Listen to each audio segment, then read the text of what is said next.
नमस्कार, मी आशिमा मित्तल, जिल्हा अधिकारी जालना. एक खूप महत्वपूर्ण विषयाबद्दल जालन्यातील सर्व नागरिकांसोबत बोलू इच्छिते.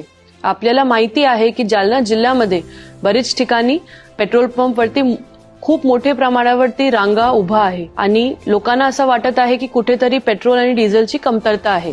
तर मी त्याच्याबद्दल आपल्याला सगळ्यांना सांगू इच्छिते की आपल्याकडे कुठल्याही प्रकारची कमतरता नाही. जे आपल्याला कमतरता वाटत आहे त्याचे कारण आहे की लोक आता 4 गुणा 5 पटीने पेट्रोल आणि डिझेलचा वापर करत आहे किंवा भरत आहे, म्हणून आपल्याला कमतरताचा आभास होत आहे. अगोदर आपल्याकडे 240 KLच्या सप्लाय व्हायचे आणि ते आपल्याकडे पूर्ण जालना जिल्ह्यासाठी परिपूर्ण प्रमाणे आपण त्याचा वापर करायचे. पण आता काय झालेलं आहे की आपल्याकडे जे सप्लाय आहे ते 600 KL पेक्षा जास्त आहे, तरीही ते पूर्ण पडत नाही, कारण आपल्याकडे डिमांड खूप वाढलेली आहे.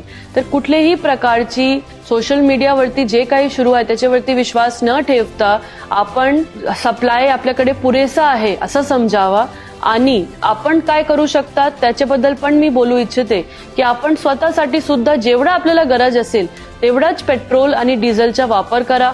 जास्त साठा करू नका आणि घाबरू नका, पॅनिक होऊ नका, कारण त्याच्या कुठल्याही प्रकारचे कारण नाहीये. आपल्याकडे रिफिलिंग कंटिन्युअसली सुरू आहे.